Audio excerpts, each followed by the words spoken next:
Question one, why would someone as experienced as Himanta Biswa use a phrase like Hussein Obama's? This, what I care about in that comment is it more than targeting Obama, it actually seems to target Muslims because Hussein Obama is used like a kind of hit back to a tweet by another journalist. Question one. Question two. I am concerned about the politics of representation. The fact that the BJP, one of the most powerful parties in the memory of India, history of India, does not have a single Muslim member of parliament. Surely this bothers you. First of all, that's not true. Ghulam Ali Khatana is a member of parliament and he's from the Muslim Gujar community from the state of Jammu Kashmir. So that is factually not correct. Secondly, as far as representation is concerned, Barkha, let me address that issue. The point that is being made is that Muslims are not adequately represented in parliament. From 1952 to 2004, when the BJP was not as strong or dominant a force as it is today, the representation of Muslims was about 7 to 8% in parliament when their population was 14 to 15%. Are you suggesting then that Nehru, Indira Gandhi, Rajiv Gandhi were discriminating against Muslims? Let's take another fact. In Gujarat, in 1995 is the only year that the Congress party gave 18 tickets to Muslims commensurate to the 10% population ratio in Gujarat. After that, they have never given Muslims, in fact, forget the figure of 18, which is 10% of their population, if you put it proportionally. The Congress party in Gujarat has never given adequate proportional representation to Muslims in Gujarat. Why is it? It's on the winnability factor. Why is it true for the Congress? But if the BJP does the same thing, by the way, the BJP, for your information, Asif Ibrahim, when governments come to power, the first thing they change is the IB director. Asif Ibrahim was continued as the IB director of this country under Prime Minister Modi. If we did not trust the community, would we do that? If we did not trust a particular, or we had a particular bias, forget that. Who was our permanent representative in United Nations? Syed Akbaruddin. Please tell me which was the last permanent representative to United Nations who was a Muslim. No, let me complete. Just 10 more seconds. Okay. Just 10 more seconds. Okay. The Congress party since 1982 or 83 has not made a single person the Muslim chief minister in any state outside Jammu Kashmir. Forget making that president a Muslim. Samajwadi, RJD, JDU, TMC, which of these parties which claim to have the rights of Muslims in place, where have they made anybody the president of their party? I think we must open this up. But Shehzad, I should have said no Muslim member of parliament in Lok Sabha. Mr. Khatana, if you please correct me if I'm wrong, is a nominated member of parliament. But that said, sorry, Shehzad, what are you saying? Can we unmute Shehzad? Yeah.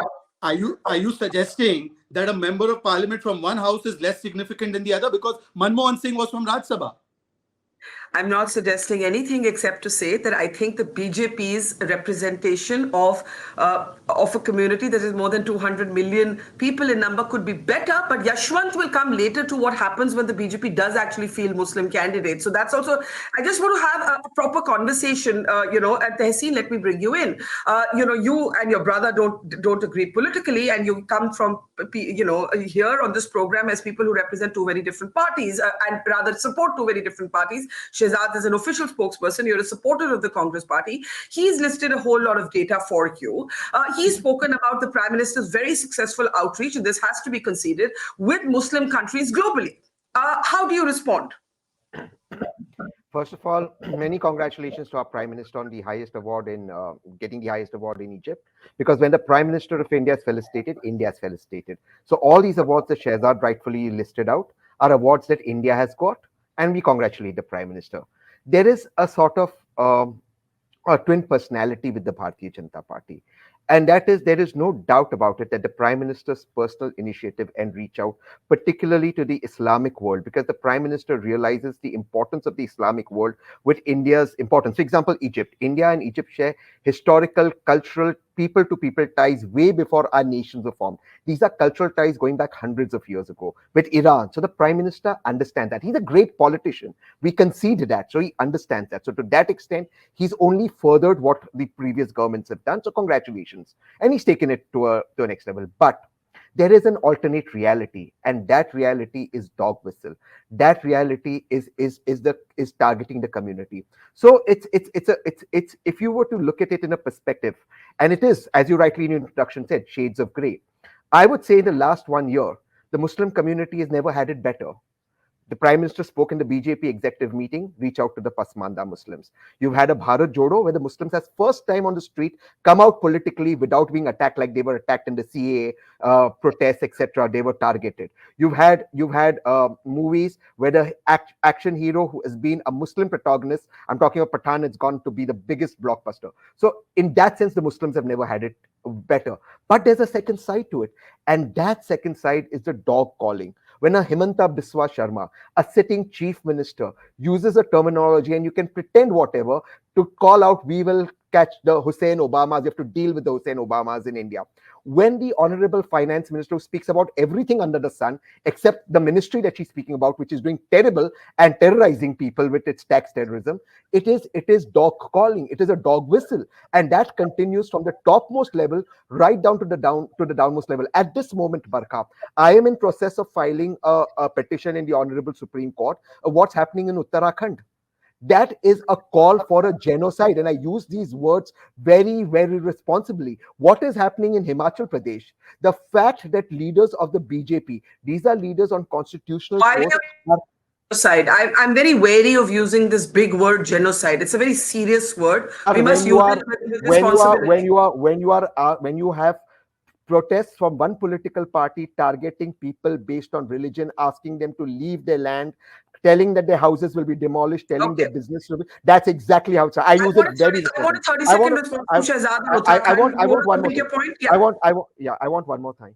The fact of the matter is that the BJP cannot politically, it does not benefit from the Muslims, so it needs to sort of make the Muslims the villain to gain political benefits, and that is the reality of the times we live in. The Muslims don't vote for the BJP, so they have to paint a villain, because they don't fight on economy, they don't fight on data. All these things that Shehzad spoke, why don't they fight on that? Why are the election campaigns about love jihad, burqa, hijab, economically boycott the Muslims, which is the new thing, started land jihad, Kabar jihad? Why have they started this? Have you heard of this, Barkha? Okay. Shehzad, because I have to give everybody else here a chance to speak, I'll request you to make your interjection brief, and then I'll open this up. Go ahead. First of all, I only speak on facts and data, and the fact and data that even Mr. Yashwant Deshmukh can confirm is that out of the 19 Muslim-dominated seats in Gujarat, we swept 17. In about the 163 odd Uttar Pradesh Muslim-dominated seats, we've swept about 130. In the recently concluded ULB, the urban local body elections, about 391 of our candidates were fielded from Muslim community, and about 60 to 65 have won. Now, let me come to a larger point. Tehseen was talking to the dog whistling by Himanta Biswa Sharma. You know who went to the Bharat Jodo Yatra?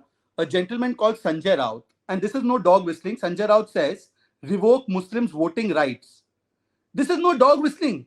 Barkha, this is, if there was a term for this, this would be catching the dog and pretty much executing it. So please tell me, Tehseen, how come you are saving secularism and Bharat Jodo with this goon called Sanjay Raut who says Muslims' voting rights should be revoked? No answer on that. And let me lastly give you one fact. Barkha, 1969 Ahmedabad, 512 killed. 1970 Jalgaon, 100 killed. 1980 Moradabad, 1500 killed. 83 Delhi, 3000 killed. 84 Delhi was against the Sikhs. 84 Bhiwandi, 146 killed. 1990 Hyderabad, 365 killed. 92 Surat, 93 Mumbai, 1000 killed. 2013 Muzaffarnagar. Guess under whose watch these happened? It happened under the watch of the Congress party. Okay, Tehseen, literally everybody else is waiting, so we can't make this just a debate between the Poonawalla brothers. So very quickly, please, Tehseen. Yes. It shouldn't, and I apologize to everybody. I absolutely concede.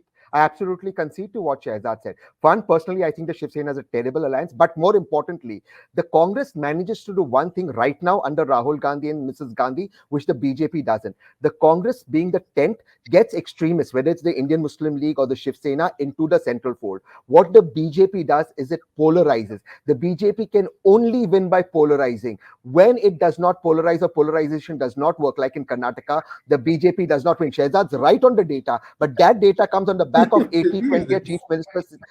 Please don't interrupt. Please don't interrupt me. That data is on the back of a sitting chief minister saying 80-20, which is another dog missile for 20% Muslims versus 80% Hindus. That is the reality. You can try and deny it, but that's a fact.